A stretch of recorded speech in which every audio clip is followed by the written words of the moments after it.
আজ বানাবো আবার একটা ভর্তার রেসিপি। আজকে করব চিকেন ভর্তা। তার জন্য এখানে আমি বোনলেস চিকেন নিয়ে নিয়েছি। এখানে 6টা চিকেনের পিস নিয়েছি। যে চিকেনটা আগেই ধোয়া ছিল, ধুয়ে রেখেছিলাম বাটির মধ্যে।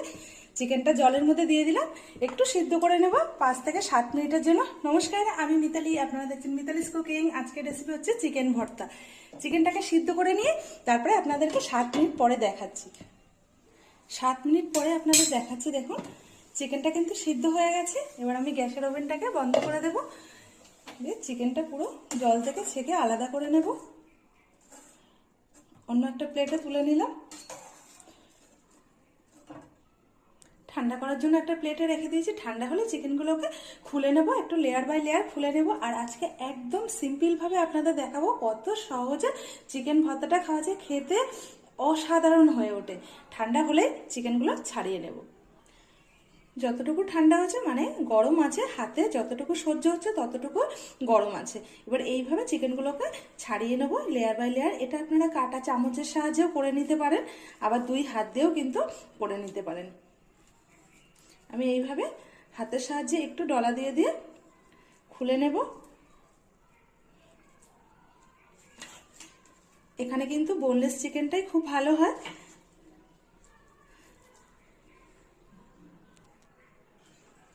এবার 2 হাত দিয়ে করে নিলে কিন্তু তাড়াতাড়ি হয়ে যায়। লেয়ার বাই লেয়ার এইভাবে কিন্তু খুব সহজেই কিন্তু চিকেনটাকে কিন্তু খুলে নেওয়া যায়। কতটা হয়ে গেছে ছাড়ানো।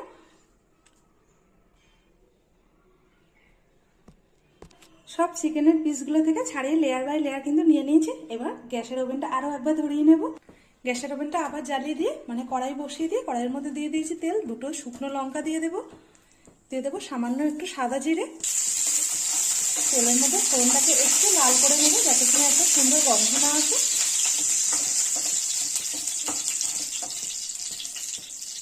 এই তেলের মধ্যে এবার ভেজে নেব কুচিয়ে রাখা 3টে মিডিয়াম সাইজের পেঁয়াজ।